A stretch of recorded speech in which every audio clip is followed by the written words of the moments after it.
Hi student, welcome back to my channel. आज का मेरा टॉपिक है अकाउंटिंग प्रिंसिपल। ये जो अकाउंटिंग प्रिंसिपल है ये आगे गवर्नमेंट का professional exam chartered accountant exam में मोस्ट कॉमन टॉपिक 10 मार्क्स का क्वेश्चन से पूछा जाता है। ये चैप्टर बहुत ज़्यादा डिफिकल्ट है, जिसके बारे में जानना बहुत ज़रूरी है ताकि जब आप अकाउंटिंग ट्रीटमेंट करें मीन्स अकाउंट्स बनाएं, आपको basic law, rules and regulation, guidelines जो इंडिया में चार्टर्ड अकाउंटेंट इंस्टीट्यूट जिसको आईसीएआई देता है वो आपको पता चले। तो मैं स्टार्ट कर रहा हूँ। आज का मेरा चैप्टर है अकाउंटिंग प्रिंसिपल। अकाउंटिंग प्रिंसिपल को बताने से पहले मैं 2-3 चीज इंपॉर्टेंट बताना चाहूँगा। अकाउंटिंग प्रिंसिपल का मतलब हो गया कि मेरे बिजनेस में जो मैं अकाउंट्स बना रहा हूँ, ये अकाउंट्स बनाने का कुछ ना कुछ तो रूल्स एंड रेगुलेशन होगा, कुछ ना कुछ गाइडलाइंस होगा, कुछ टेक्निक्स होगा। ये टेक्निक्स मेरे को कौन प्रोवाइड करता है, इसका बेसिक सोर्स क्या है, ये पता करने के लिए हम लोग एक क्वेश्चन खोजते हैं, व्हाट इज अकाउंटिंग प्रिंसिपल। तो चालू करते हैं। सबसे पहले अकाउंट्स में, अकाउंटिंग टर्म में होता क्या है। अकाउंटिंग में जो हम लोग बनाते हैं इसमें बेसिकली 4 इंपॉर्टेंट पिलर्स हैं: प्रिंसिपल, कंसेप्ट, रूल्स, गाइडलाइंस। ये प्रिंसिपल का मतलब हो गया कि अकाउंट्स में बेसिक जनरल रूल्स क्या है। प्रिंसिपल का मतलब हो गया कि बेसिकली अकाउंट्स में लॉ क्या है, किस लॉ को हम लोग फॉलो करेंगे। कंसेप्ट क्या थ्योरीज है इस चैप्टर में। रूल्स मींस क्या रूल्स मेरे को गवर्नमेंट के द्वारा या प्रॉपर गाइडलाइंस के द्वारा या फॉरेन के द्वारा मिला है। और लास्ट गाइडलाइंस, मुझे क्या करना है। ये 4 चीज को लेकर हम लोग अकाउंट्स को बनाते हैं। ये जो 4 चीज है, अकाउंट्स का इन्वेंशन तो 1494 में डबल एंट्री सिस्टम हो गया, बट उसके बावजूद अकाउंट्स में धीरे धीरे टाइम बीतने के बाद ये सब सारे रूल्स जो है, प्रिंसिपल, रूल्स, गाइडलाइन धीरे धीरे करके डेवलप हुए ताकि बिजनेस को स्मूथली और अकाउंट्स को अंडरस्टैंडेबिलिटी बनाने के लिए हम लोग ये फॉलो करते हैं।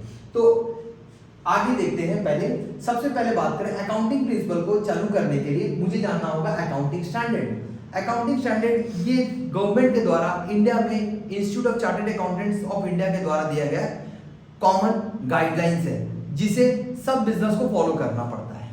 That is known as accounting standard. अब अकाउंटिंग स्टैंडर्ड के बाद बात करें, सबसे पहले अगर हम बात करें हमें बिजनेस करना है तो मुझे सबसे पहले जानना पड़ेगा what is accounting statement. Means हम लोग बिजनेस में क्या स्टेटमेंट्स बनाते हैं। तो मेरे बिजनेस में स्टेटमेंट्स जो होता है, बिजनेस का प्रॉफिट, बिजनेस का पोजीशन, बिजनेस का सॉल्वेंसी, ये सब के बारे में मुझे जानकारी के लिए जो हम स्टेटमेंट बनाते हैं that is known as accounting statement. अब जो हम बिजनेस में स्टेटमेंट्स बनाते हैं, ये स्टेटमेंट्स जनरली इसको यूज करने वाले अकाउंटिंग यूजर्स होते हैं। वो generally owners, investor, public, government, bank और समटाइम्स एम्प्लॉय भी होते हैं। ये सब बिजनेस का स्टेटमेंट्स को, अकाउंटिंग स्टेटमेंट को यूज करते हैं। यूज करने के बाद में बिजनेस के बारे में जानना चाहते हैं क्या कि मेरे बिजनेस में प्रॉफिट कितना हुआ, क्या मेरा बिजनेस सॉल्वेंट है, कि मेरा बिजनेस का पोजीशन कैसा है, ये सब चीज जानकारी चाहते हैं वो। तो उसके लिए एक स्टैंडर्ड लैंग्वेज का जरूरत पड़ता है। वो स्टैंडर्ड लैंग्वेज और एक कुछ सेट ऑफ रूल्स का जरूरत पड़ता है। वो सेट ऑफ रूल्स इंडिया में गैप के द्वारा, दैट इज गैप मैंने यहां लिखा है जनरली एक्सेप्टेड अकाउंटिंग प्रिंसिपल, जो यूएस के द्वारा, यूनाइटेड स्टेट्स ऑफ अमेरिका के द्वारा गाइडलाइंस इशू किया गया है, उस गाइडलाइंस को फॉलो करते हुए हम लोग अकाउंट बनाते हैं। ये हुआ मेरा अकाउंटिंग प्रिंसिपल। मैं शॉर्ट बात में बोलूं, अकाउंटिंग प्रिंसिपल का मतलब हो गया कि एक set of rules and guidelines that सब कंपनी को फॉलो करना है रिगार्डिंग फाइनेंशियल रिपोर्टिंग स्टैंडर्ड। अपना फाइनेंशियल स्टेटमेंट को बताने के लिए, अपना बिजनेस का इंफॉर्मेशन देने के लिए जो जनरल रूल्स गाइडलाइंस है that is known as accounting principle. मैंने बताया अभी अकाउंटिंग प्रिंसिपल ये एक जनरल गाइडलाइंस है जो कि सब कंपनीज को फॉलो करना पड़ता है regarding it's reporting of financial statement. Means अपने प्रॉफिट को बताने के लिए जो स्टैंडर्ड मेंटेन करना पड़ता है that is known as accounting principle. अब अकाउंटिंग प्रिंसिपल के बारे में जानने से पहले आपको जानना पड़ेगा अकाउंटिंग प्रिंसिपल का फीचर कैसा है, नेचर कैसा है या कैरेक्टरिस्टिक कैसा है। तो सबसे पहले मैंने कुछ इंपॉर्टेंट 6 पॉइंट्स दिए हैं अकाउंटिंग प्रिंसिपल के। ये 6 पॉइंट्स में आपको एग्जाम में पूछा जाता है what are the features of accounting principle. तो बात करते हैं। सबसे पहले मैंने लिखा है, प्लीज इसके लिए सॉरी, अकाउंटिंग प्रिंसिपल को मैंने शॉर्ट फॉर्म में एपी लिखा है। AP that is accounting principle. ऐसा लिखना नहीं चाहिए बट मैं समझाने के लिए एपी वर्ड यूज कर रहा हूँ।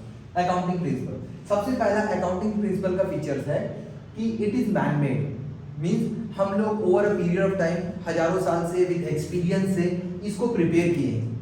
ये कोई लेबोरेटरी में टेस्टेड नहीं है कि जैसे साइंस में लॉ जो टेस्टेड होता है, बहुत सारा रूल्स, केमिकल रिएक्शन, इस टाइप का नहीं है। ह्यूमन बीइंग इसको बना के अपने एक्सपीरियंस से आगे बढ़ा है, therefore it is man made. दूसरा क्या है, it consist of uniform set of rule. Uniform set of rules means easy to understand करने के लिए कुछ सेट ऑफ रूल्स बनाए गए हैं जो कि सब कंपनीज को, बिजनेस को फॉलो करना है। थर्ड, फ्लेक्सिबिलिटी, ये एपी फ्लेक्सिबल होना चाहिए, मींस इसका मतलब अकाउंटिंग प्रिंसिपल में जो स्टिक एक ही जैसा रूल्स नहीं है, ये rules over a period of time तक बढ़ते हैं, कभी कभी घट जाते हैं। मींस कुछ नया गाइडलाइंस आया तो गवर्नमेंट इसको ऐड कर देगी, कुछ लॉज हटाना है गवर्नमेंट तो उसको हटा देगी अकाउंटिंग के ट्रीटमेंट में, that is known as flexible. Next, तीन इंपॉर्टेंट वर्ड है, रिलेवेंस, ऑब्जेक्टिविटी एंड फिजिबिलिटी। ये बहुत इंपॉर्टेंट वर्ड है। सबसे पहले बात करें रिलेवेंस, इसका मतलब होता है अकाउंटिंग इंफॉर्मेशन जो अकाउंटिंग यूजर्स है उसके लिए फ्रेंडली होना चाहिए, मींस उसके लिए यूजफुल होना चाहिए। अगर हम अकाउंटिंग इंफॉर्मेशन दिए, सामने वालों को समझ में आ नहीं रहा है, उसके लिए कोई इंफॉर्मेशन यूजफुल नहीं है, तो अकाउंटिंग प्रिंसिपल वेस्ट हो जाएगा। देयरफॉर यूजर्स को ये इजी और यूजफुल होना चाहिए। दूसरा, ऑब्जेक्टिविटी, ये बहुत इंपॉर्टेंट कॉन्सेप्ट है। Objectivity means no personal bias, means अब हम लोग को अकाउंट अपने हिसाब से बना के नहीं डालना है, मींस अपने हिसाब से प्रॉफिट दिखा दिए, अपना स्टेटमेंट शो कर दिया, ऐसा नहीं करना है। मेरे को एक वेरीफाइड स्टेटमेंट्स को ही अकाउंट्स में डालना है, that is known as objectivity. Last में वर्ड है फिजिबिलिटी, इसका मतलब होता है कि मेरे को कोई भी कॉम्प्लेक्स प्रोसेस अकाउंटिंग प्रिंसिपल में अकाउंटिंग प्रिंसिपल में कोई भी कॉम्प्लेक्स प्रोसेस नहीं करना है, means simple, easy to understand और लो कॉस्ट में अकाउंटिंग को फॉलो करना है, that is features of accounting principle. Start करते हैं आगे का टॉपिक। अब मैंने बेसिक्स बता दिया, बेसिक्स बताने के बाद में अब मुझे बात करना है अकाउंटिंग प्रिंसिपल का सेपरेशन। अकाउंटिंग प्रिंसिपल जो है, जो बहुत ज्यादा डिफिकल्ट है, मैं बार बार बोल रहा हूँ, इसका सेपरेशन दो पार्ट में होता है। अकाउंटिंग प्रिंसिपल को दो पार्ट में तोड़ा जाता है, अकाउंटिंग कंसेप्ट जिसको अकाउंटिंग एजम्पशन बोलते हैं, अकाउंटिंग कन्वेंशन। मैं कन्वेंशन के बारे में नहीं लिखा हूँ, मैं लिखा हूँ अकाउंटिंग कंसेप्ट का। अकाउंटिंग कंसेप्ट के बारे में मैं थोड़ा सा बता दूं। Accounting concept means accounts language. Accounting language में बिजनेस को स्मूथ रन करने के लिए जो जनरल गाइडलाइंस है, जनरल रूल्स एंड रेगुलेशन है, जिससे हम लोग अकाउंट्स बना सकते हैं, that is known as accounting concept. Accounting concept में टोटल 11 कॉन्सेप्ट्स हैं, 11 कॉन्सेप्ट्स हैं, जिसमें 3 स्टार्टिंग के कॉन्सेप्ट मैंने लिखा है, इसको बोलते हैं फंडामेंटल कॉन्सेप्ट, जो कि हर बिजनेस को फॉलो करना है। बाकी सभी फॉलो करते हैं, ये बेसिक कॉन्सेप्ट है, ये फंडामेंटल कॉन्सेप्ट है। ये 3 है, going concern concept, consistency concept and accrual concept. ये 3 बेसिक कंसेप्ट है। उसके अलावा 8 एडिशनल कंसेप्ट है, that is business entity concept, accounting period concept, money measurement concept, dual aspect concept, cost concept, matching concept, revenue recognition concept और last में objectivity concept. इसको तो आप आगे पीछे कर सकते हैं, कोई प्रॉब्लम नहीं है, बट ये 3 बेसिक कॉन्सेप्ट है जो हम लोग को नीचे में लाना नहीं है। ये सब बिजनेस को डिटेल में फॉलो करना है। इसको पावर किया है AS1, that is accounting standard 1। आप अगर नेट पे AS1 अकाउंटिंग स्टैंडर्ड 1 आप टाइप करेंगे तो आपको ये 3 कॉन्सेप्ट आ जाएगा। अब मैं चालू करता हूं इसके बारे में डिटेल बोलना। अब मैं चालू करता हूं fundamental principle of accounting, means accounting principle का मैं बता रहा हूं बेसिकली 3 बेसिक प्रिंसिपल, जिसमें मेरा पहला प्रिंसिपल है गोइंग कंसर्न कंसेप्ट। ये गोइंग कंसर्न कंसेप्ट ये बहुत इंपॉर्टेंट है बिजनेस के लिए। ये कंसेप्ट ये बोलता है अकाउंटिंग प्रिंसिपल में, अकाउंटिंग कंसेप्ट में, कि मेरा business long period of time तक चलेगा, मेरा बिजनेस नियर फ्यूचर में इमीडिएट स्टॉप नहीं होगा। मींस इसका मतलब ये है, जैसे मैं बिजनेस स्टार्ट किया हूँ, मेरा बिजनेस 1 साल में डूब जाएगा, ऐसा मेरे को एज्यूम नहीं करना है। मेरे को एजम्पशन करना है कि मेरा business long period of time चलेगा, से 10 ईयर, 20 ईयर, 30 ईयर या उससे भी ज़्यादा। ऐसा मानते हुए मुझे अकाउंट्स को प्रिपेयर करना है। ऐसा मानते हुए प्रिपेयर करने से फायदा क्या होगा, मेरा बिजनेस कंटिन्यू रहेगा, नंबर 1। दूसरा, मैं फिक्स्ड एसेट्स, जैसे बिल्डिंग को अकाउंट्स में प्रॉपरली दिखा पाऊंगा। अगर मैं ऐसा एज्यूम नहीं करूंगा तो मैं बिल्डिंग ये साल खरीदा और मान लूंगा यही साल मेरा बिजनेस डिस्ट्रॉयड हो गया और मैं पूरा 10 लाख का बिल्डिंग को बर्बाद कर 10 लाख रुपए का बिल्डिंग को पूरा वेस्ट मान लूंगा। मुझे मानना है कि मेरा बिजनेस लॉन्ग पीरियड चलेगा। और थर्ड वन, मैं लॉन्ग टर्म कॉन्ट्रैक्ट कर पाऊंगा। अगर मेरा बिजनेस लॉन्ग पीरियड चलेगा ऐसा एज्यूम करूंगा तो मैं लॉन्ग टर्म कॉन्ट्रैक्ट कर पाऊंगा। मैं फिर से बोल दे रहा हूँ, गोइंग कंसर्न कंसेप्ट ये मानता है कि मेरा business long period of time चलेगा, से 10 ईयर, 20, 30, 40 ईयर। ऐसा करने से मैं फिक्स एसेट को प्रॉपरली दिखा पाऊंगा, मैं लॉन्ग टर्म कॉन्ट्रैक्ट कर पाऊंगा और साथ ही साथ मैं अपने बिजनेस को कंटिन्यू इंटरप्राइज मान पाऊंगा। ये मेरा पहला कॉन्सेप्ट हो गया। मेरा सेकंड कॉन्सेप्ट है that is known as consistency concept. इसमें कुछ ज्यादा बताने लायक नहीं है बट इसमें समझना है। देखिए अकाउंट्स में जो भी हम लोग रूल्स फॉलो करते हैं, मुझे एक ही टाइप का रूल्स फॉलो करना है, एक ही टाइप का मेथड फॉलो करना है।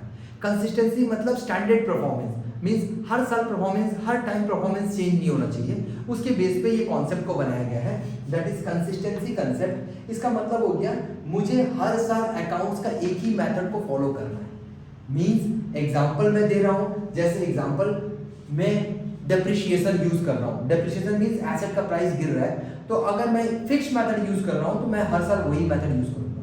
मैं अगर स्टॉक निकाल रहा हूं अपने दुकान का, स्टॉक का दाम निकाल रहा हूं तो एक ही मेथड यूज कर रहा हूं, एक ही मेथड यूज करना पड़ेगा। साथ ही साथ मैं कोई प्रोविजन दिखा रहा हूं या मैं कोई लॉस दिखा रहा हूं हर साल बिजनेस में, वो मुझे एक ही मेथड, एक ही परसेंटेज दिखाना पड़ेगा। That is known as consistency concept. ऐसा कंसेप्ट दिखाने से फायदा ये रहता है कि बिजनेस अपना प्रॉपर प्रॉफिट दिखा पाता है और मैनेजमेंट, अपना कंपनी का मैनेजमेंट अपना परफॉर्मेंस को प्रॉपरली कैलकुलेट कर पाता है, ताकि अपना परफॉर्मेंस ये साल का कंपेयर लास्ट साल से कर पाए। कंसिस्टेंसी कंसेप्ट यही कहता है। मेरा आज का लास्ट कॉन्सेप्ट है that is known as accrual concept. Accrual concept ये बोलता है अकाउंटिंग कंसेप्ट में कि मेरे बिजनेस में मुझे कैश, बिजनेस में दो टाइप का अकाउंटिंग बनता है, कैश बेसिस ऑफ अकाउंटिंग और एक्रूअल बेसिस ऑफ अकाउंटिंग। ये कॉन्सेप्ट ये बोलता है कि बिजनेस में cash transaction as well as credit transaction, जिसमें गुड्स का फ्लो हो रहा है बट पैसा नहीं मिल रहा, दोनों ट्रांजैक्शन को रिकॉर्ड करने से बिजनेस का प्रॉफिट क्लियर और ज़्यादा अप्रोप्रिएट आता है।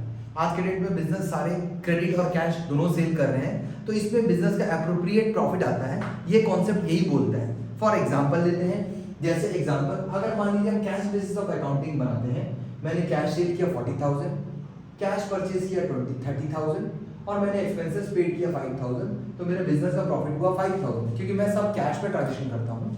बट अगर मान लो मैं गलती से भी कैश और क्रेडिट दोनों ट्रांजेक्शन कर रहा हूँ, कैश सेल कर रहा हूँ 40,000, क्रेडिट सेल मार्केट में उधारी बेच रहा हूँ 50,000, मेरा टोटल सेल हो गया 90,000। मैं साथ ही साथ कैश परचेज कर रहा हूँ, क्रेडिट परचेज कर रहा हूँ 20 एंड 30, 50,000 और एक्सपेंसेस पेड कर रहा हूँ कैश या उधारी, बाकी रख रहा हूँ 10,000, फिर भी मेरे बिजनेस का प्रॉफिट आया 30,000। मींस ये जो मेथड है एक्रूअल कॉन्सेप्ट ये बोलता है कि आपके बिजनेस के हिसाब से आपको समझना है कि आपको कैश बेसिस मेंटेन करना है कि एक्रूअल बेसिस। एक्रूअल बेसिस ज़्यादा अप्रोप्रिएट, ज़्यादा क्लियर रिजल्ट दिखाता है बिजनेस का as compare to cash basis. ये हुआ आपका एक्रूअल कंसेप्ट। आज के लिए मेरा वीडियो बस इतना ही। मैं अभी बेसिक 3 फंडामेंटल कंसेप्ट बताया हूँ, मैं आगे कंसेप्ट नेक्स्ट वीडियो में बताऊँगा। अगर आपको ये वीडियो पसंद आया तो प्लीज़ लाइक करें, शेयर करें, सब्सक्राइब करें।